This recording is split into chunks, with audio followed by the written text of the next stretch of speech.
Hey all, Z-Man here. You know what's a really wacky idea? Talking about other YouTubers. I mean, why would I want to talk about other people? Other people aren't interesting. I'd rather talk about my awesome Pac-Man pillow here. He isn't very comfortable to sleep on, but he is very cute, isn't it? Waka waka waka waka waka. But no, real talk though, there is another YouTuber I've been wanting to talk about for a while. Another YouTuber that has become one of the biggest on the platform in recent memory. A YouTuber that many of you are very familiar with, if not a big fan of. And his name is Scott the Woz. He came out on the platform and became one of the biggest, seemingly out of nowhere, and I think I know how he did it. And today I'm going to teach you about how he did it and maybe how that can help you in making your own internet creations. So it should be a very fun and very educational video today. But before I get into the content of the video, it'd be really killer if you subscribe to the channel and hit the bell as well for notifications on future videos. We've been seeing really good growth here on the channel as of late, and thank you very much if you've been subscribing and watching. Also, I want to plug my Instagram. I've been doing a lot more photography recently, so if you want to see some pretty cool Japan pics, as well as some fun selfies, hit that up in the description below. And finally, please watch the video all the way through before you leave a comment. Okay? Okay. So with that out of the way, let's begin. Also, I'm not going to show a lot of footage of Scott himself because it's kind of creepy to just show footage of just one person. So you're going to be looking at a lot of B-roll of me playing video games. Also, I was a little bit drunk when editing, so yeah, enjoy the show. Scott! Scott! Hi. You know you're my nigga, right? Sure. I do need to preface this video saying that this video isn't a critique or bashing of Scott Wozniak as a person or anything like that. I've never met him, but I'm sure he's a great guy, and if he comes to Japan, I'll make sure he gets lost in a Japanese red light district.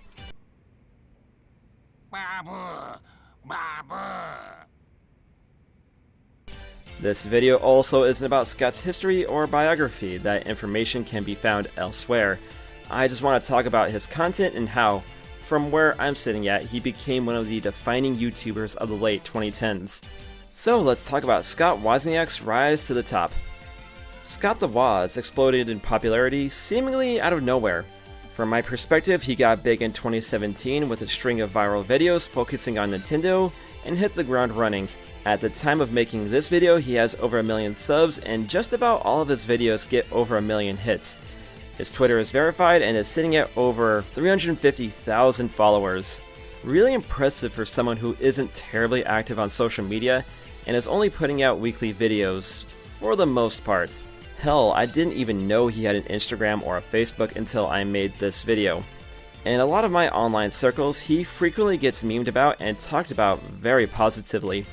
Compared to my YouTube, it's like comparing Bring Me the Horizon to a D-list crapcore band your friend started in high school. Scott seems to be killing it, so how did he do it, and what can we learn from it? For one, production values on his vids are top-notch. Video and especially audio quality matter if you're doing internet content, and Scott definitely had access to some really good equipment, and as his channel grows, so does his production values. I can't afford musical numbers or actors for my show. I spent all of my cash on cheap booze and band merchandise. Hey, if you're ever in Japan and you want to get fucked up for cheap, Strong Zero is the drink to go. It's like 4 shots of tequila in a can, and it is awesome! Another thing is that he found a niche early on talking about Nintendo stuff, more specifically the dying days of the Wii U and a little known system called the Nintendo Switch. I'm not sure if he only wanted to focus on Nintendo and then branch out from there. Regardless, it worked out. It also helped that he had some videos go viral. I remember that physical games video getting passed around a bit on Twitter and Reddit when that dropped, and that Chibi Robo in the toilet meme. That one's good. This game blows! Do that with Tekken 7 next time. Again, I'm not sure if it was deliberate on his part to go viral, but getting memed on is certainly a good way of getting your name out there fast. And let's be real, in the internet age, getting memed on is certainly a good way for promotion. Being cringe and forcing memes is a good way to come across as, well, being cringe and desperate.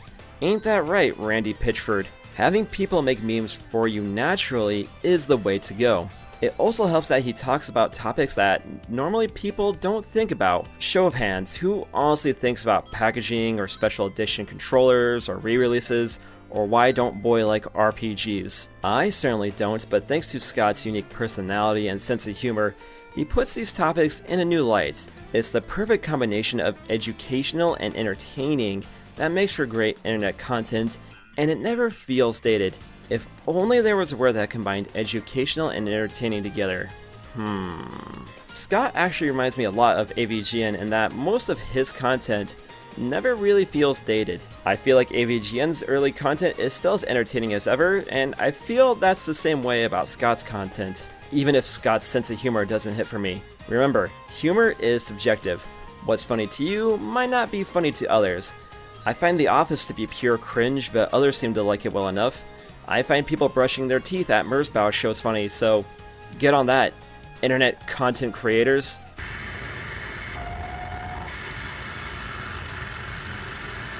I think what makes Scott so popular as a YouTuber and a personality is just that. He's easy to see yourself in. I feel like a lot of people who watch these kinds of YouTube videos are kids who might be kind of awkward in real life, but really enjoy games and talking about them. Bonus points if you're a skinny white kid in a middle to upper middle class family. Even if that doesn't describe you, I guarantee you knew someone exactly like that in high school. What helps is that in being a personality, he is someone that people can either project themselves onto or relate to. Scott the Woz is the idealized, skinny, geeky, awkward kid who likes video games. And if that describes you, feel free to hit that like button. Or if it doesn't, please hit the like button anyway, please hit the like button. Also helping Scott is that he seems like a legitimately nice guy. He seems very approachable. He doesn't talk down on his audience, nor does he think he's better than his audience, unlike other YouTubers. I won't name names, but you can fill in the blanks. Down there, in the comments, because it's good for engagement. Where was I? Anyway, people like personalities they can project themselves onto. Kind of like how back in the day Avril Lavigne was the scene queen perfected, and people wanted to be like her. Not me, but Skater Boy was a fun song in Elite Beat Agents. Most important of all is Scott himself. While it is good to exaggerate for the camera, he seems like he is himself instead of putting on a mask. Connecting with the audience that way is a good way to keep people invested in coming back for more. People like Scott for Scott, people like Angry Joe for Angry Joe, people like me because, well, I hope you guys just like me. But back to Scott, that's why I feel like he's so popular. People like him for him. His humor, his production, that only reinforce that. So to sum up, he got the production, the YouTube algorithm, the memes, the personality, the humor, and being a general nice dude to make for a YouTuber that has really exploded in popularity, more so than anyone that I can think of in recent memory. But that's just the theory. The game theory.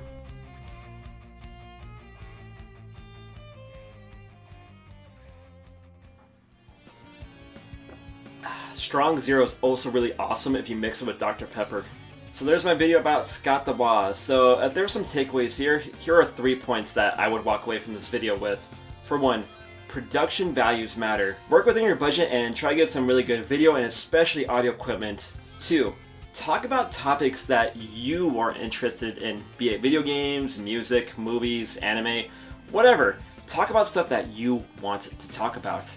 And 3, most important of all is be yourself. Yeah, you might want to exaggerate for the camera a little bit, but being yourself will be the best policy going forward. One thing I will say is that don't copy someone's success exactly, because what works for one person might not work for another.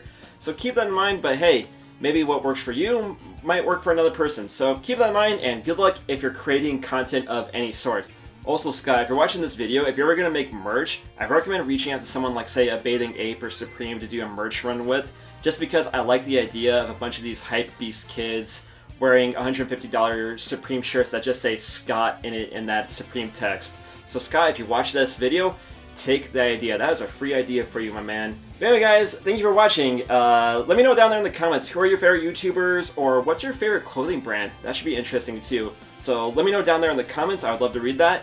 And if you're down there, why don't you hit that subscribe button and the bell for notifications on future videos. And of course, hit me up on the social media, Twitter, Instagram, @ZMings. And with that, I'm going to finish my drink and enjoy the rest of my day. So, later everybody, take it easy.